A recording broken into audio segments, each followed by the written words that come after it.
Hello again, everyone, and welcome to our first keynote conversation at this Asia 21 virtual summit. This is about leadership in times of crisis. Again, I'm Tom Nagorski, Executive Vice President at the Asia Society. The Asia 21 Network and the annual summit are, of course, all about leadership, impactful leadership, lessons from good leadership.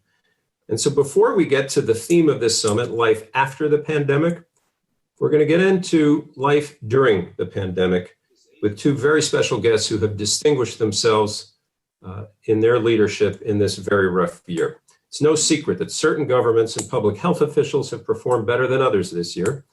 We became so familiar with that phrase, flattening the curve.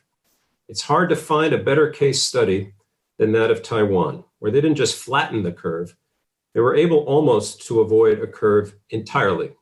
Delighted to have with us tonight Bi-khim Hsiao, who has just been named Taiwan's representative to the United States, the first woman to head the Taipei Economic and Cultural Representative Office in Washington.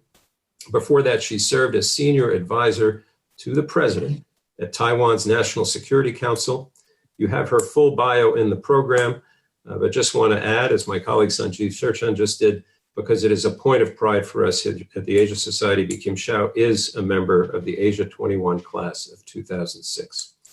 And then there's the leadership example set by Omar Ishrak, who was in his last days, literally his last days as CEO at Medtronic, the world's leading medical technology company, earlier this year when the pandemic struck. And Omar Ishrak dove in to be sure that the world would have access to the design specifications for ventilators and other equipment that were so urgently needed in that moment. He threw his own energies, his own resources, his company's resources into what had to be done. And that work and his leadership saved lives here and around the world. Today, Omar Ishrak serves as executive chairman and chairman of the board at Medtronic. He's also chairman of the board at Intel. And Omar was CEO of Medtronic for nearly a decade. Before that, 16 years at General Electric. You have his bio as well. I'll just add that Omar Ishrak was born and raised in Bangladesh, and we're proud to say that he is also a member of the Asia Society family, serving on our global board of trustees. We have seen enough this year of what poor or ineffective leadership can do. These two leaders, again, from utterly different worlds, really, different geographies, are examples of what strong and effective leadership looks like and how it can change lives and even save lives. So to start our conversation, we've asked them both to begin by reflecting on the year gone by from their own different perspectives and to say a few things about how their own paths to leadership may have prepared them for this moment. And Bi-khim Hsiao, let's start with you if we can, and just to lay out those statistics for those who aren't familiar with them about COVID-19 in Taiwan, because they really are remarkable. Certainly they're remarkable when you sit here in the United States. Population of Taiwan, roughly 24 million, a little more than 600 COVID cases, 7 deaths. The state of Florida here in the US has a comparable population, 21 million. Florida has seen more than 900,000 cases, 18,000 deaths. Not only that, but Taiwan never really went into lockdown, no real economic pain. So Bi-khim, the question becomes, there are many, but how on earth was that possible? Over to you, and thanks for being with us. Well, thank you, Tom. It's good to see all of you, and it's a privilege to join you and Omar and all the other Asia 21 young leaders around the world in this virtual summit. Especially since I was a member of the inaugural class, although I no longer belong to the young leaders category. I've always appreciated Asia 21 and Asia Society's efforts in bringing together such a robust and diverse group of movers and shakers from around the region. And I think this is a community that is capable of tackling some of the most daunting challenges. But now to address your question on the COVID crisis and Taiwan's performance, I think it's a kind of a long story to go through all of the multiple steps that my government took in preventing the virus from spreading domestically. I think it's important to to recognize that we're talking about leadership here in this particular session, but I think it's important to recognize that in a case such as this pandemic, it requires not just a wise leader of a government or a company or of NGOs or other sectors, but it does require a multiple efforts from different sectors of society. Taiwan, to date, we have gone for more than 240 days without any local transmissions. I have to start by saying that we started early in our prevention. Although cheese is not native to Taiwanese culture, we use the Swiss cheese model sometimes to explain crisis situations. In Swiss cheese, the multiple holes are aligned, and the multiple barriers and defenses actually break down to enable the alignment of those holes, and that's when you have a crisis. In our situation, we tried to set up those multiple barriers from a long time ago, from when we had the tragedy of SARS. And so our society at large was actually quite alert. And when the initial outbreak took place in China, of course, we started to put into practice quarantine measures. And also, I think a very important part of it was the ongoing public communication and transparency so that we could avoid public panic or the spread of disinformation. Also, what was an important process was the private-public partnership, especially in the provision and the production of PPEs. We did require at an early stage to enable all of our citizens adequate and accessible use of face masks. And I have to admit that in the beginning, we had only a national production of about 1 million masks per day. But within 3 months, we increased that production to about 20 million masks per day so that we had enough masks for our citizens, but also enough to donate around the world. But part of that did involve a very resilient private sector and the joint efforts of so many people that we call a Team Taiwan effort. The mechanics, the machinery, the raw materials needed to produce those PPEs, and also the distribution system, the pharmacies, the 7-Elevens, and also application designers from the private sector who help to ensure transparency and accessibility by providing information on where masks were available. So in these multiple steps and the joint efforts of so many people, we managed to avoid the kind of public panic in terms of panic buying that happened in many other societies over some basic PPEs. Also, I think public responsibility was an important aspect of it. The quarantine at home effort was significant to prevent community transmissions. We used a mechanism that we call digital fencing to enforce the public quarantine. But we also had many volunteers that supported that effort in terms of providing food and also necessary supplies to those who were quarantined in isolation. So community involvement, civil society involvement was also very important. I think what I'm saying is, a lot was done.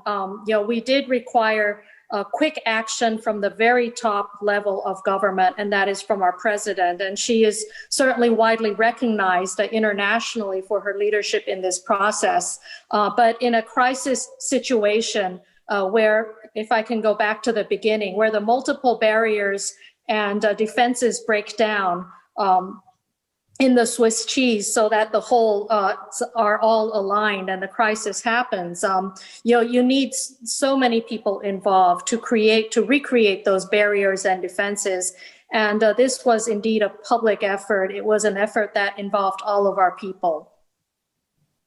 Wow. I mean, that is you've put so much on the table in your answer. So we'll come back to a lot of that. And I should remind everyone on the platform, just use the chat function for any questions you have for Bi-khim Hsiao or Omar Ishrak. But so we'll come back to those. Omar, we've heard now about Team Taiwan. Team Medtronic was formidable in its own right. So same opening question to you, if you can just reflect. It's been a long year, but what worked for you in the early days? What didn't work? I don't think there's many in that category, but why don't you give your opening reflections if you could? Sure, thank you. Thank you, Tom. And it's a real pleasure to be part of this session here and talk to the Asia 21 group. It's always nice to talk to you, and I'm looking forward also to your questions. Let me start also by acknowledging the work that has been done in Taiwan and the success metrics that have been achieved there. And really our experience and our performance is quite modest compared to that and also the results. But still, we made an effort. And, it's been a year like no other, as is true probably from many other people and probably every other country or company. I think when we go back to this, the things that worked for us was that we had a very clear sense of priority, which is very simple. And the sense of priority was the safety for employees comes first. And then the provision of care to the patients who depends on us comes immediately after that. Everything else was secondary. Organizational structures was secondary. Even the budgeting of it was secondary. Everything else was secondary. Those two things came first. And so that set a very clear sense of priority through which we operated.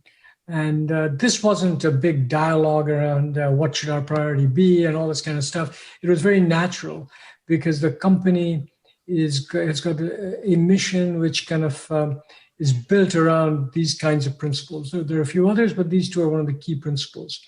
And so the company automatically gravitated towards that.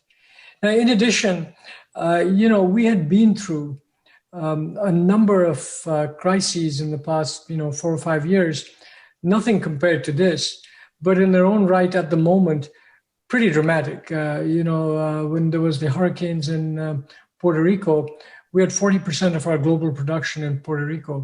And, we were shut down. And we serve and save the lives of something like 80 million patients every year. So a week shutdown can make a big difference. You're talking about, a million people or more who get affected or who need a device or a therapy who don't get it because we're shut down for a week. And so that experience we react to well, but we learned a lot. And again, that came naturally in this circumstance where it was much broader. I think the other thing that I'll say is that, and I think, Tom, you'll probably bring this up later anyway, but it kind of crept up on us a little bit. The first time we heard of this actually was, I was in the World Economic Forum in January, and, there was news articles and there were groups of people getting together there, underneath the WHO and others and health ministers. And they at that time decided it was not a pandemic. But we were seeing it because we had operations in China. And China, of course, had got this first, and the Lunar New Year had come around, and that's always shut, and we prepare for that.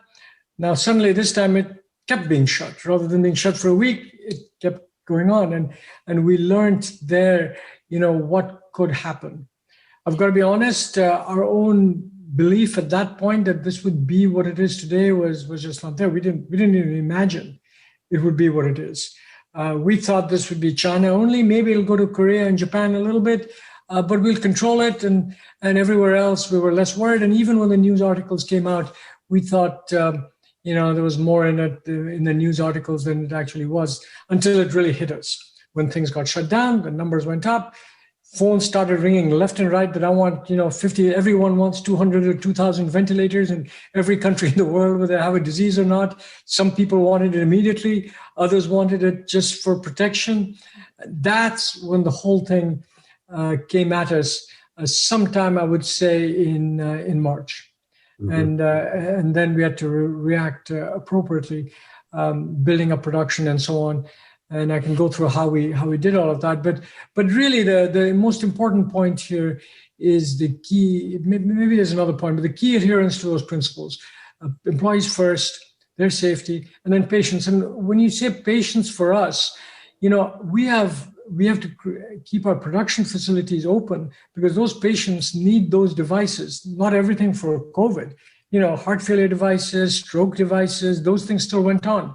And so our factories had to stay open to provide those. And so we had to make sure that we had a way in which those employees could come in safely and provide the products that were necessary for those patients. We also had to provide clinical support in the hospitals remotely. We had to come up with methods through which we could do that. And then the final thing I'll say is that, good financial discipline for us over years helped us. Companies with a strong balance sheet who could see through this, who could say that, yeah, look, our earnings will take a hit, our revenue will take a hit, but we'll have enough money to pay our employees. We've got a strong balance sheet. At some point it all runs out, but we had enough that we could see through the year, even under a crisis situation. And also in a company like ours, business doesn't go to zero because healthcare is something that people will need no matter what. So the financial circumstances do give a level of confidence to be able to do certain things. So I'll stop right there. I'm sure there's more we can talk about, but that's like at least an attempt at a description of how we kind of face this whole issue. Well, we will come back because you've been very modest, as you always are, Omar, and we'll pick up on some of the specific things you did. But Bi-khim Hsiao, I want to follow up on a few areas that you touched in your remarks. Omar just used the phrase that he said that this had crept up on us a little bit at Medtronic, and certainly that was true of a lot of people, I think, in this country in whatever capacity they served. You alluded in your remarks to SARS and the preparedness that was there in Taiwan, and not only in Taiwan, right? I mean, in other countries that had experienced this. Obviously, a good leader is prepared for crisis, and a good leader then responds quickly and effectively. How much, if we could just stay with the preparedness for a moment, was there a kind of a game plan and a something you just pull out of a desk and say, oh, okay, we know what this is, we know what to do, and you implement a plan? I mean, what did preparedness mean for you in Taiwan in the first days of the crisis? Well, I think it's important for any leader to be willing to learn from past mistakes. And the SARS crisis was a big tragedy for Taiwan because back in 2003, we had to quarantine an entire hospital and we lost dozens of lives, including many lives of the medical profession. And so since the SARS crisis, it seems that we've been preparing for the possibility of another crisis. So all of especially the most vulnerable in a pandemic or a communicable diseases are the healthcare institutions and the hospitals. And so we have had annual required drills for all of the hospitals since SARS. And so and these drills are aimed at how to quickly isolate communicable diseases and isolate patients as well to prevent internal transmissions. So that's one thing that I think was very important in terms of lessons learned.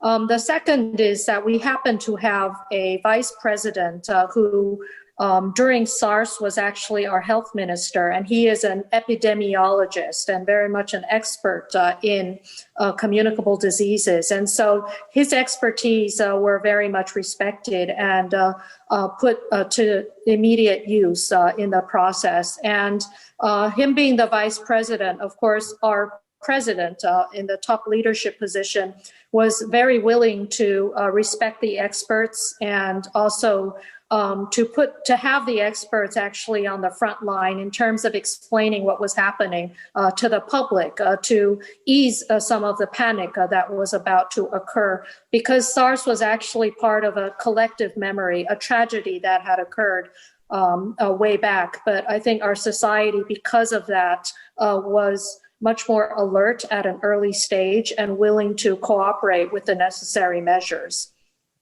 So thank you for that. I had a question, but more important, Claire Chino, your classmate from Japan, now lives in this country, I believe, classmate in Asia 21, 2006, has a question along similar lines. You mentioned in your remarks the importance of combating disinformation.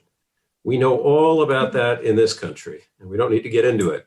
But disinformation can go a long way and cause all kinds of trouble. But Claire's question is, how did you gain the trust of people to come into alignment with the government strategies? And she mentions the digital fencing and other things you did. But and I'll just add, I mean, there is, and it's a cliche perhaps, or maybe not, that trust in leadership and trust in government in several parts of Asia, perhaps East Asia in particular, is a fair bit higher than it is here. It's probably higher in most places than it is here.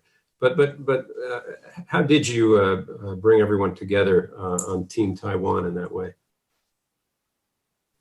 Well, disinformation has been an ongoing challenge in our society. In fact, disinformation has been quite rampant for years, but we've been trying to cope with that in terms of more public literacy, public education, and also quick response in terms of the need to get out public messages in a timely fashion. Also, another way to get the attention of the public is to try to be innovative and creative in the messaging. And so sometimes, although this was actually a very much a difficult challenge, a very challenging, very frustrating situation, but we also tried to input some humor so that there would be greater public attention and awareness. For example, we had a number of memes where we had actually a dog as a government spokesperson, and trying to introduce policies like face mask wearing, hand washing, and also the other public education that was needed. But in addition to that more humorous presentation, of course, in terms of public trust, I used to be an elected politician myself, and actually I'm quite aware that there's not a lot of public trust in politicians and also in the media.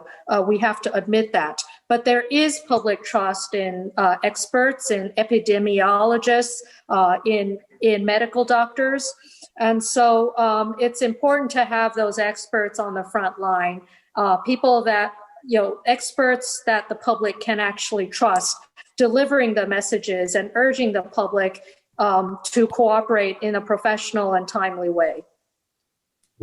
Okay. Omar Ishrak, I said you were modest in your opening remarks. Let me just share, and then perhaps you can elaborate because I don't know nearly enough about it. But again, it's a bit cliched, I suppose. But the early reactions in a crisis have to be bold, but of course they have to be smart. And you mentioned that it was about March when it really hit you and it hit many of us that this was a global pandemic and it was really starting to hit our shores here. But you made a decision, I assume it was yours, but your company made a decision to take proprietary information about how Medtronic, the design specifications and so forth that go into a ventilator. And I don't know what other devices that were relevant and you chose to share those publicly. And I believe, if I'm not mistaken, that then led to, a couple of 100,000 ventilators being manufactured using design specifications that I think in normal circumstances, you and other corporate leaders would never, ever share. Can you talk a bit about that? And was that an easy decision, a tough one? Let me put it this way. First of all, there were 200,000 downloads. I don't know how many ventilators were actually manufactured, probably less than that number. but there were 200,000 people who were interested in it, downloaded it, and there were a few key partners that came out of it who we actually worked with directly. But there were others who did it on their own as well. But, I go back to the company's principles. Okay, what did I say before? Employee safety and the safety of patients. If our product can save people's lives and we cannot make enough of them, well, let somebody else make it. The importance of saving the life with something that we can do is far more important than us just making the product. What have we got to lose? Because, we couldn't make it anyway. It wasn't a matter that they're taking it away from us. We were running it as full a capacity that we could possibly do, and we weren't even close to meeting the demand in that time frame. So we opened it up and said, well, look, if someone else can build from it, please do it, because it'll help save the lives of other people. We had guardrails around it. We had things like, there was a year's worth of free IP. And so there was some boundaries around it. But in general, anyone who wanted to do could take it. And that's why there were like these 200,000 downloads. And we actually partnered with a few people to help them to build more of this. I think also the other thing that was important, that was just from a pure manufacturing perspective. In the end, the demand that came out was so high in the early stages that it was virtually impossible to make that many units. So we had to develop an allocation methodology as well, which was separate from the open sourcing, which I think was extremely important, so that we could direct the ventilators to the places that needed them, not people who were willing to pay the most money or some other stuff like that. We were very clear and had a methodology through which we figured out, where were the cases peaking, and we prioritized those. And so we worked with the University of Washington models and other models together with some of our customers to be able to do that. So again, it sounds simple, but that basic principle of put your patients first is a pretty solid principle, and one you can rally around, and you can make decisions fairly quickly and easily without too much controversy when you know what your priority is, and you can't question that priority. So that's really, in truth, the way we approached it. And the open sourcing was new, and it required maybe a 2-hour dialogue amongst different people to understand what it really meant. You need to have some legal guidelines. And then actually it took much longer than that to figure out which product to outsource, because we had to pick a product that others could easily do. Mm-hmm. And also would have some level of benefit, because if you make a product that's not relevant, what difference does that make? And if you put out a product that's so complicated that people can't kind of manufacture it or copy the design or has custom parts, then that's of less value. So it took us, it's still a couple of days or something to decide that that was the right product. That's the process we went through.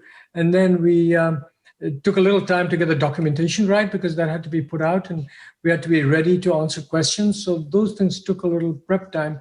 I would say from the moment we made the decision to the moment we actually open sourced it, it was probably a week to a couple of weeks. So that was fast. But was there any? Yeah, sorry, go ahead. No. Was there? Do you mind my asking? Was there any internal pushback just to the idea generally that that this is no? No, that we won't make any money and others will steal it. There was none of that. Mm-hmm. People were aligned. I mean, because look, this is not a case where we had a choice. Mm-hmm. People we knew, you hear in the news, people asking us, making huge demands, and we weren't even close. We were like, 20-30% of the demand. And everyone put together, all manufacturers put together couldn't get to the demand. So what have we got to lose?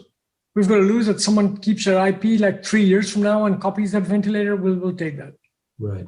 The other question I wanted to ask Omar on the subject of ventilators, not to obsess about ventilators, because I see we're getting questions about leadership in general, and we can go to those. But you also, and correct me if I have my numbers off a little bit, I think you Medtronic multiplied by about 5 times, quintupled the production of your own ventilators at the same time that you were sharing the design specs. So, this is at a time, of course, when factories are shutting down all over the country and around the world. You have a crazy, I mean, we talk about global supply chains. I think there's 1,500 parts, 14 different countries. I don't know how many suppliers that go into one of those. Mm-hmm. So just as a logistical matter, and also you talk about, the safety of your workers. How on earth do you, first of all, just keep production going in that situation, and then multiply it by 5, and all of a sudden you're making 1,000 in a week instead of 200?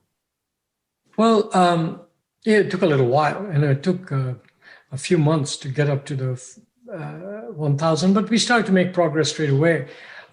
Number of things. First of all, you got to remember that, like I mentioned earlier, because of the nature of our devices, which are life-saving devices, we kept our production running through this whole thing. Nothing ever stopped because they were life-saving devices. And so we knew, we put in the rules to keep production going. And actually, the early experiences in China, where we also had manufacturing when the shutdown happened, gave us some clues as to the sorts of things we were going to do. But we jumped on that straight away in terms of the discipline and all of that. And, a lot of our factories work in clean rooms, so the mask wearing and cleanliness was just part of the routine. But also the way in which we had to maintain social distancing during lunch hours and all that kind of stuff. We very quickly learned how to do that. Temperature checks, all that kind of stuff was done within days and weeks. And so that was a necessity because we had to keep our factories running. We encouraged people to come. I mean, it's always their choice. But people came. We gave them some risk pay kind of thing because they were making an extra effort. But more importantly, people came because they're all aligned with our mission, which was the most important thing is that the things we make actually save someone's life. And if we don't do this, we may take a little risk in doing so, which is relatively small in percentage terms, but the risk of someone dying because of heart failure or not having a ventilator is way higher. So people, we didn't have to force anyone. People just came to do this. But because we had to do this for everybody, the policies were in place. And we knew how to replace people if there were some positive tests. So that happened, but not at a very high scale, at least in the beginning. And so it was really a matter of just having this policy and applying it through all our factories, ventilator or not. The other question actually was more difficult, though, how to manage this global supply chain and ramp up the production. That required new thinking, brand new thinking, but and a lot of sort of focused effort and our own sort of capabilities from a very high level all the way down to the purchasing agents and so on in working with our vendors to enable this. I was myself on daily calls on the ventilator for the first 3 months. And these were like an hour to 2 calls in which I wasn't just reviewing things. I was brainstorming with them how to fix the problems, offering help. Jeff Martha, who succeeded me, was also on these calls. And then he stayed on and I stayed on well after I transitioned from being a CEO. Later it became twice a week to once a week, but, we only stopped those, a month or so ago. But I think the top-down involvement, not to review, but to help, to remove bureaucracy or any other kind of internal blocks to that, and equally importantly, put our entire capability to work. So I'd make phone calls to some supplier and say, hey, look, we need your help, or have some other senior leader make that push. We used people like GM. I know Mary Barra quite well. I called her up and needed her help from her sourcing organization to go after alternate sourcing for parts that we otherwise couldn't get. We made arrangements with Space Labs, where Tesla and Elon Musk himself volunteered to help in this situation, and they came up with a particular solenoid part which is used in these space vehicles, which could be translated into one of the parts that we needed. So they came onto it. See, these things wouldn't have happened if the entire management team from the top down had been engaged. Because if you layered this all the way down, then I'm going to reach out to Elon Musk or to Mary or whatever. That they might, but it'll go through the ranks and it takes a lot longer. This way, this was a priority. And senior leadership did that. Jeff did his piece. We called up people and we just took one problem at a time and devoted all we had to fixing that problem. And we set these aggressive goals and had a timeline through it and a roadmap through which we could meet that. And, I think that was, the team really did an outstanding job in executing. And down at the ground level, there was complete commitment. So this is an overall teamwork that really came through in this situation. Team Medtronic. Let's get back to Team Taiwan. Actually, this question is probably for both of you, but it's addressed to Bi-khim Hsiao, and it comes. Your classmates from that first class in Asia 21 are coming in strong with the questions, Bi-khim. Duncan Clark, who was in that class, he makes his home in China now, and I think he was out of the country for a long time. He's back there now. He asks a question about, let me just read it to you, about the role of big tech coming out of the pandemic in helping to track and trace, but also spreading information and misinformation. Should governments aim to learn from big tech, partner more, or build their own capacity? That is a big question. Well, yes, it's a huge question. And I think a short answer is that we do require some kind of public big tech partnership to deal with all of the information that's out there, including the disinformation, but also the real information that the public requires during a time of crisis. And from my perspective or my government's perspective, I think we've also tried to learn along the way in the sense that, a couple years ago, there was really tremendous malign influence by disinformation. And we started a partnership with some of the international social media companies to manage information, on the one hand, ensuring that freedom of speech would not be compromised, but on the other hand, also ensuring that disinformation and other technical intrusions into the information spread would also be prevented from serious compromises. And so yes, it does require a partnership, and the tech sector really has all of the innovation and creativity needed to get the right information out to the public when a crisis does demand that. And so you do have to work in partnership. And from the tech perspective, I think initially there was a bit of resistance to any kind of government involvement in how information would be regulated.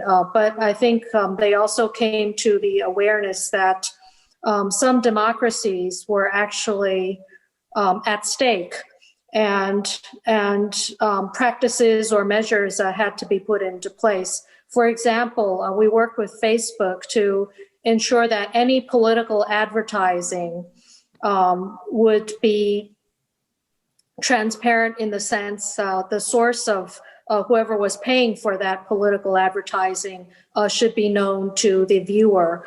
And so I think an example like that is a step ahead in terms of ensuring free speech, but at the same time also ensuring the integrity of information and the right to know of the public. Mm-hmm.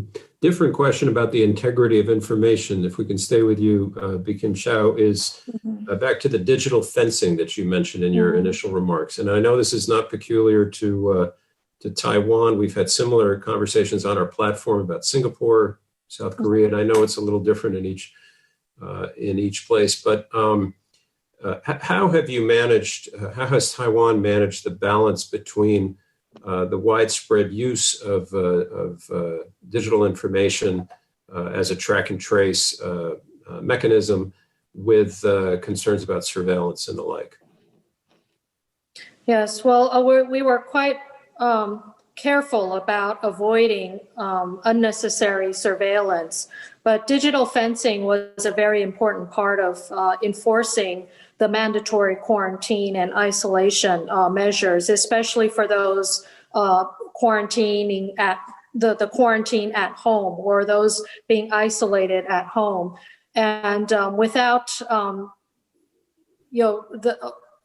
too much intrusion into their privacy, we devised a mechanism in which each person that required quarantine would register their cell phones, and we would use the information of the location of their cell towers and the direction of their signals.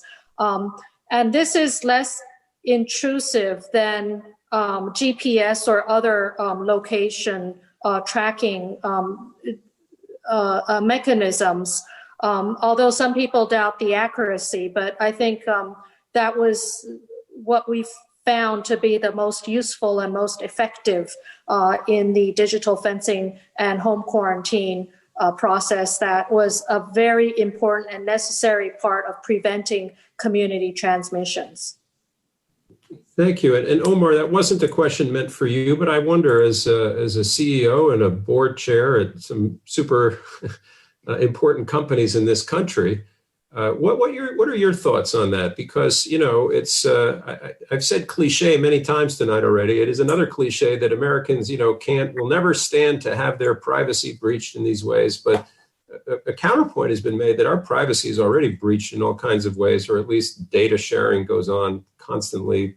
Bi-khim mentioned Facebook, but we can say, oh, we don't want to have our phones or even local cell towers tracked and all that.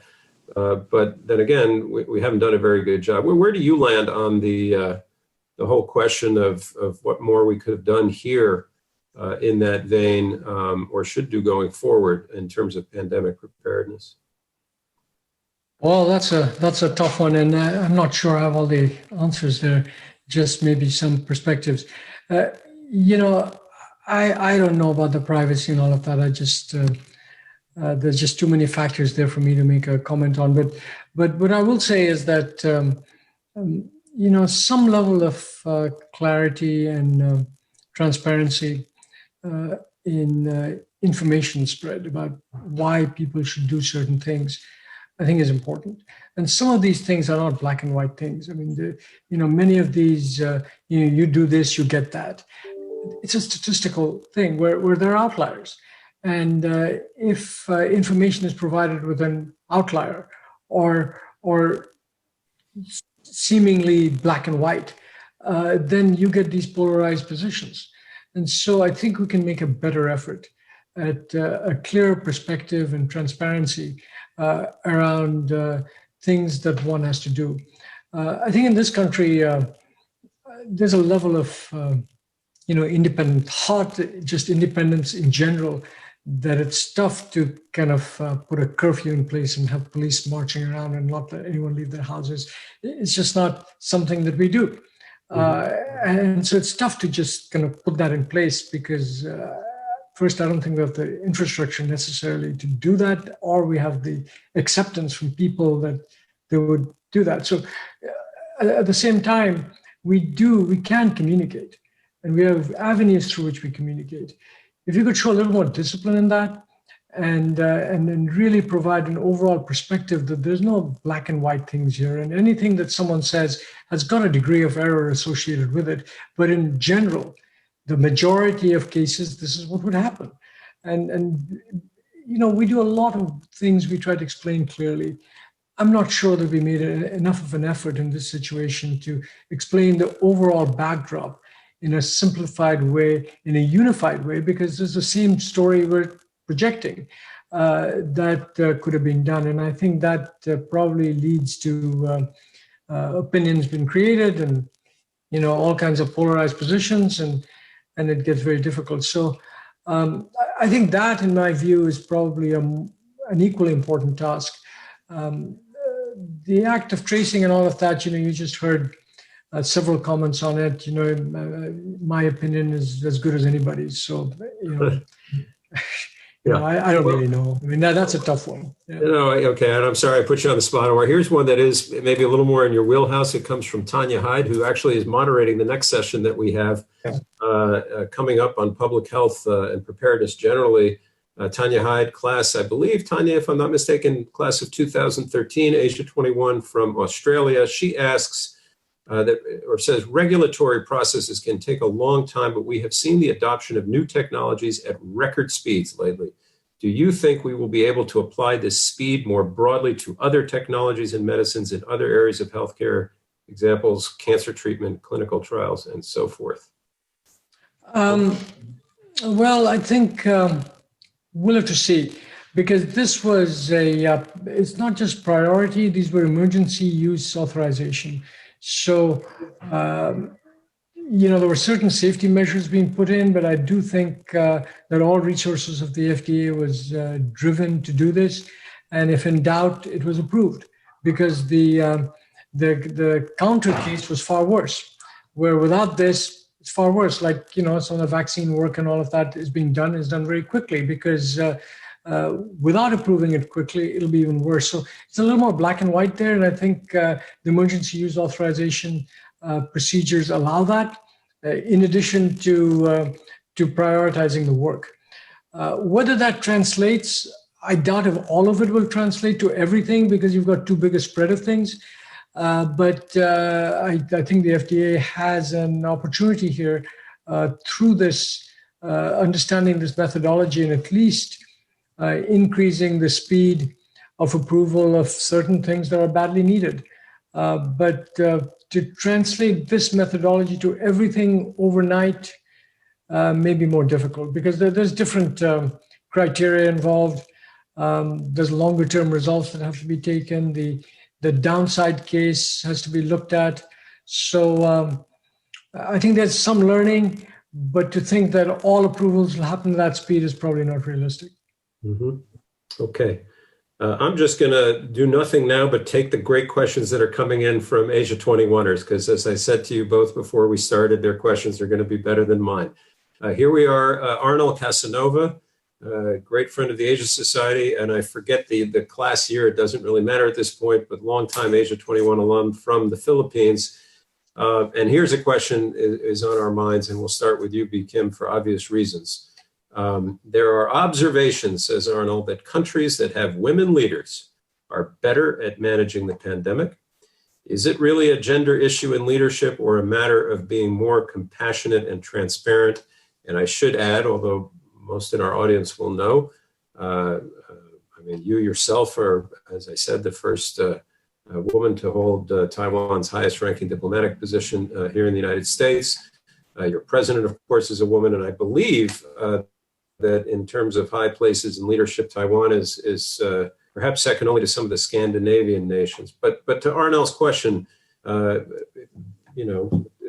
what can we attribute, or how much can we attribute Taiwan's success in this and other endeavors to the matter that women like yourself are in charge?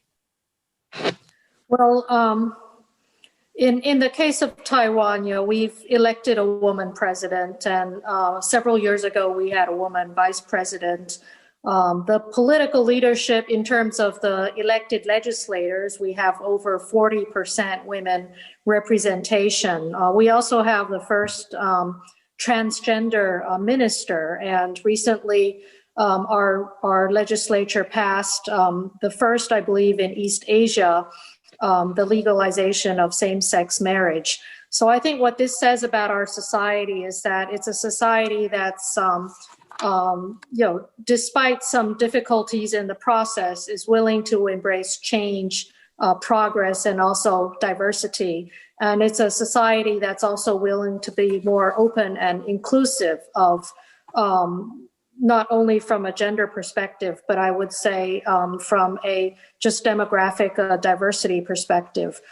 But if we look at the broader trends, and a lot of the international media have identified as some of the successful managers of this pandemic crisis, including other leaders like from New Zealand, Germany, and others. I'm not sure if it's a coincidence that so many of the more successful cases in handling the COVID-19 crisis have been women. But I think the fact that, I don't want to be too gender oriented, but I do see some characteristics in my own president, and that is she is able to multitask and look at a problem with multiple perspectives and multiple solutions. Also, she's willing to be open to innovation and creativity. Also, I see in her some modesty, and that is she knows that no leader knows it all. And so it's important to be willing to listen to experts and be open to the participation and contributions of the civil society.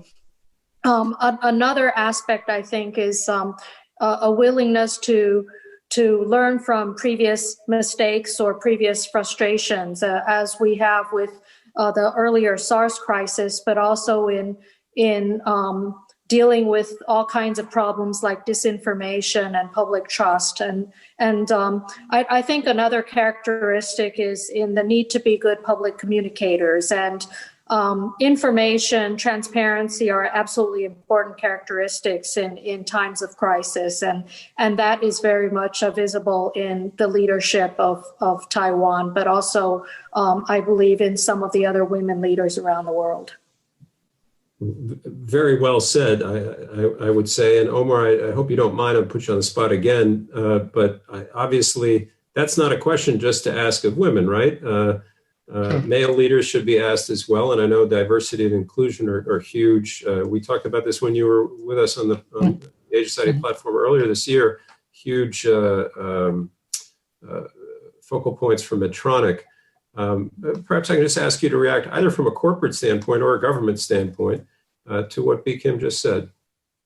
Well, no, I think, first of all, she actually described it very well as to the benefits and some of the unique and different ways in which women leaders or women in general approach things as opposed to men. Even if I don't say one is better than the other or whatever, it is different.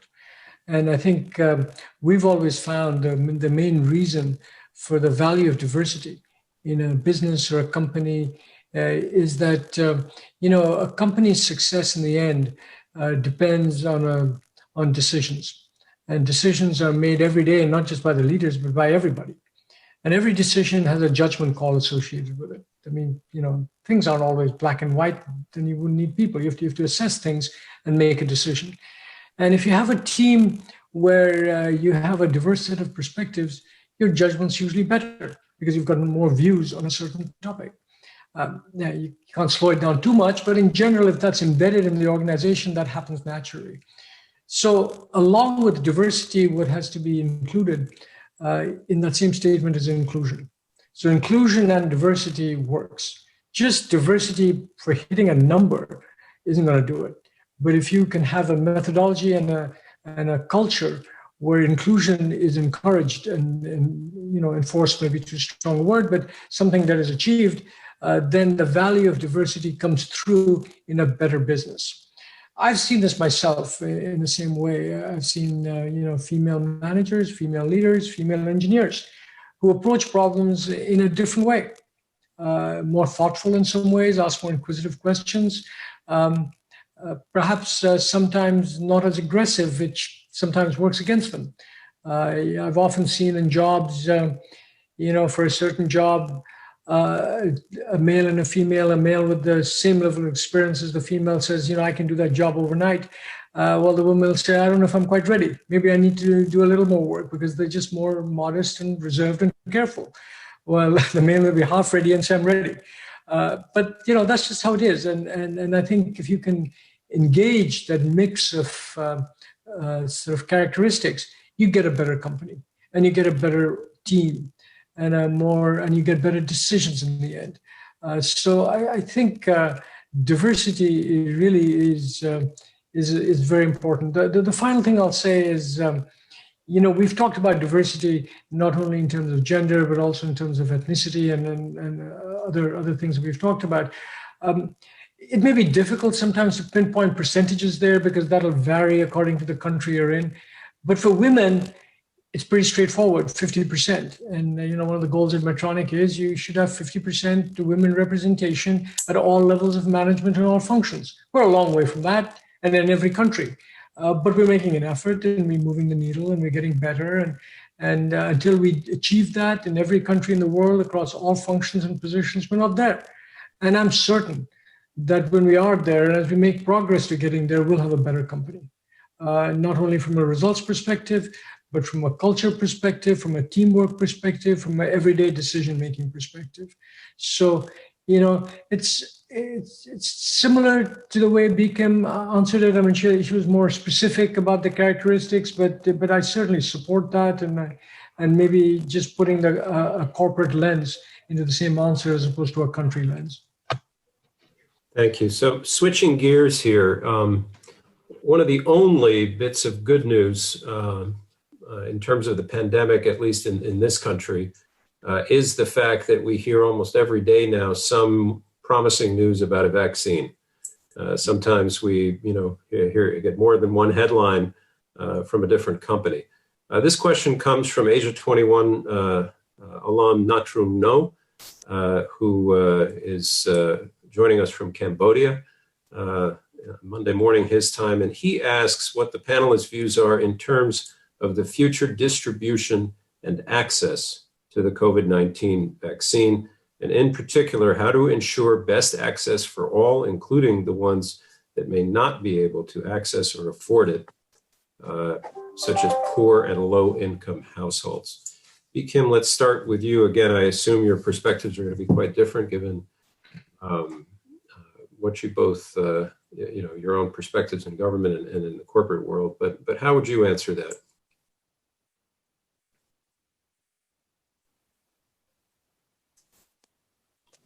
Bi-khim, are you there? I had some technical issue. I kind of lost the second half of your question. The distribution of vaccine, huge issue, of course, is the fair distribution, equitable distribution. And the question comes from an Asia 21 alum in Cambodia, asking, how can we ensure that the poor, perhaps disenfranchised, et cetera, are going to get a fair shake when it comes to global distribution?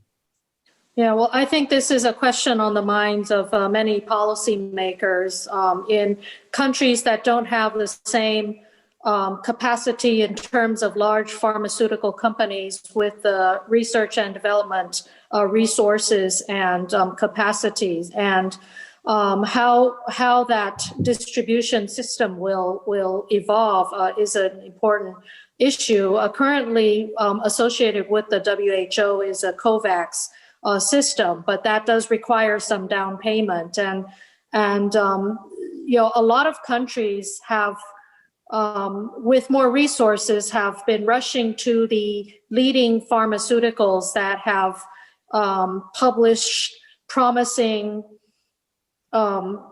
news on an imminent vaccine. And, they rush to these companies with loads of cash. And so when I see this happening, I often wonder, well, what about those that don't have those loads of cash? And, because this pandemic, for it to really be resolved and for our borders to be safely open, for people-to-people contact to resume, we need everyone in the world taken care of. And so I think this will be a very significant challenge, and I just hope that international institutions like the WHO would function in a way that is much more effective in the solution. Although I think there are many doubts about the process in which this pandemic got around the world and the role of these institutions. But if we can learn from our mistakes to quickly respond to those or acknowledge that these challenges do exist and give or offer additional support to those countries that don't have the resources and accessibility in terms of the vaccines.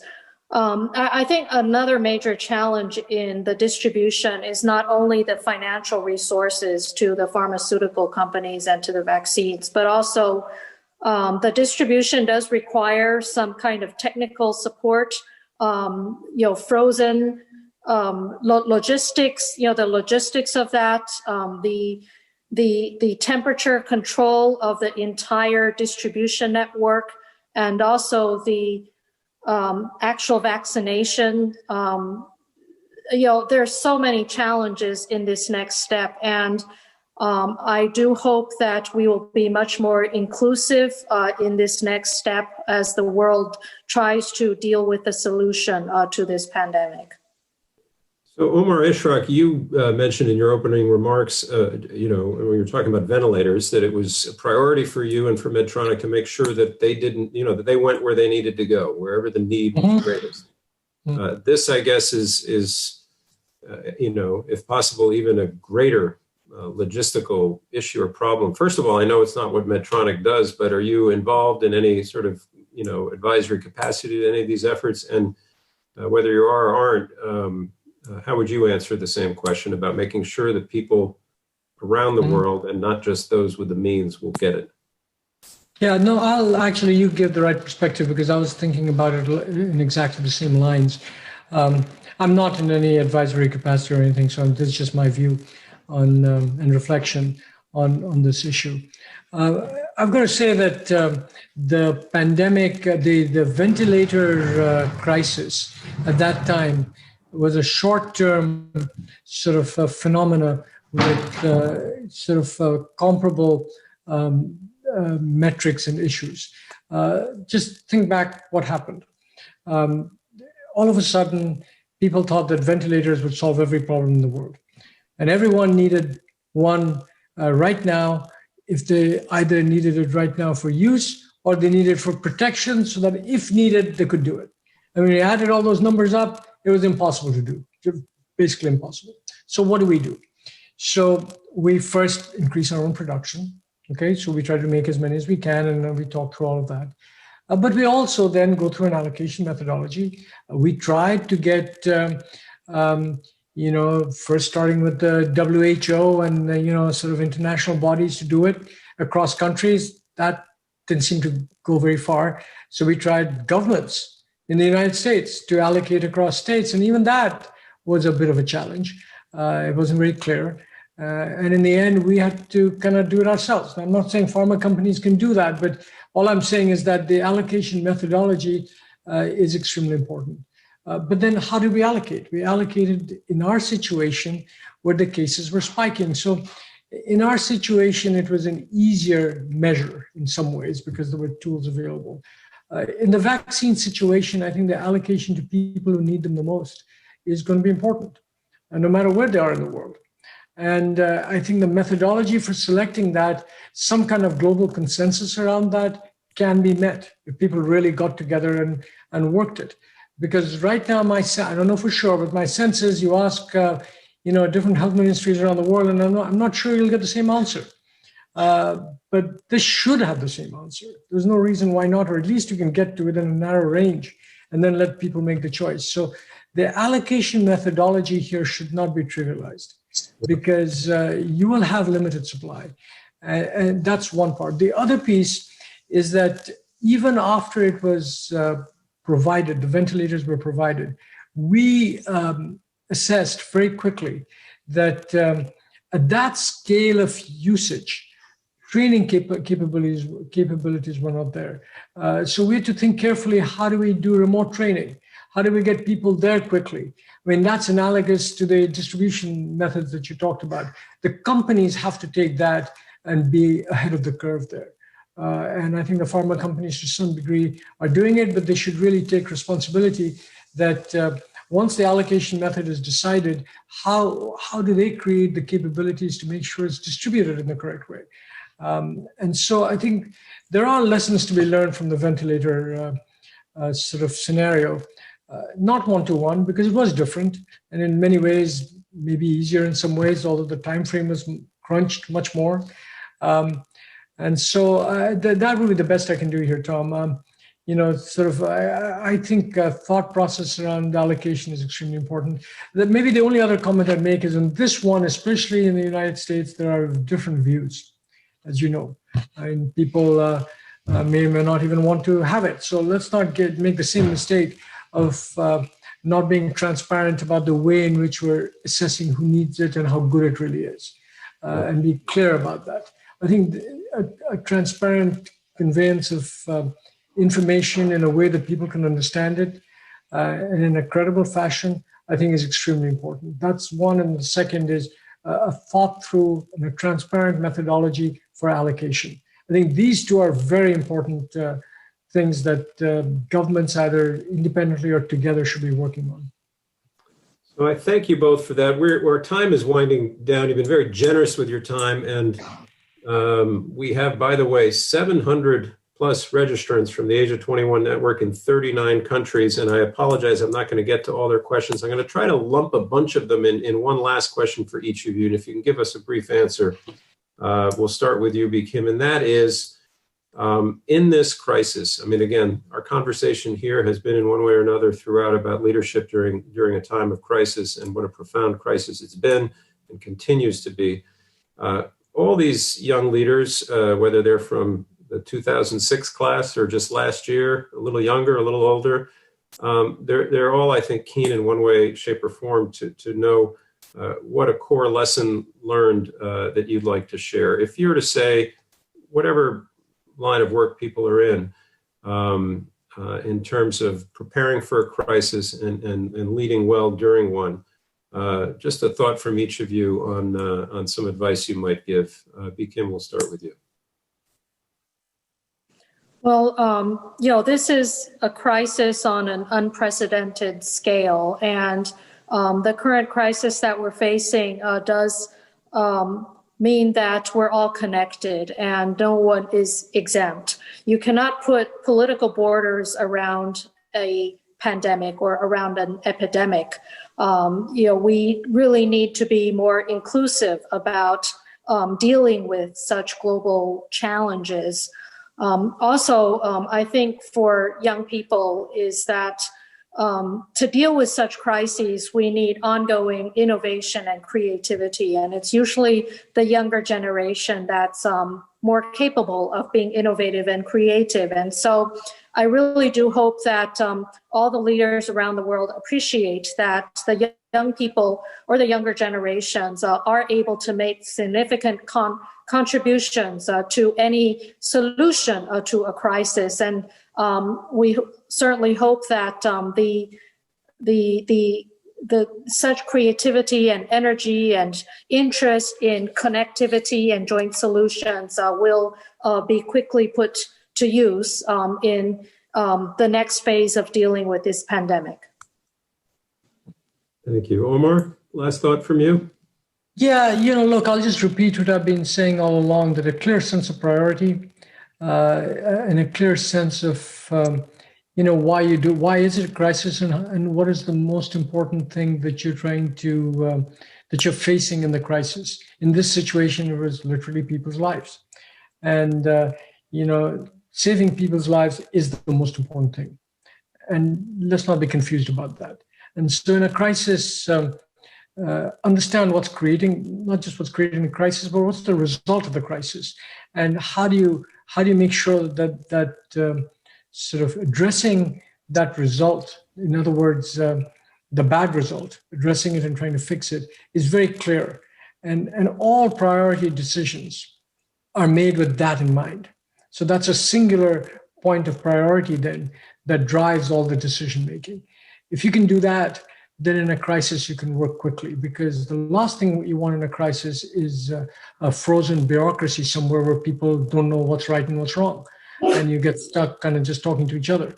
But instead, if you know what the right answer has to be in the end, then people will act independently in a coherent fashion and work with each other across company boundaries, across organizational structure boundaries, across country boundaries to achieve that one goal. And I can tell you that in the places where it worked, I've seen that in absolute action in a way that I could never have predicted before this crisis happened. Well, that's a great note to end on. Omar Ishrak, Bi-khim Hsiao, you've both with your remarks in this last hour, but also in what you've done in the last several months. I call it a masterclass in leadership in times of crisis.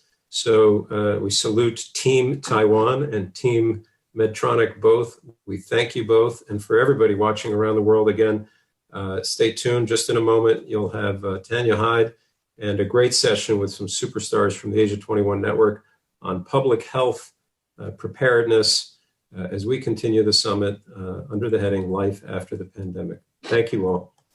Thank you.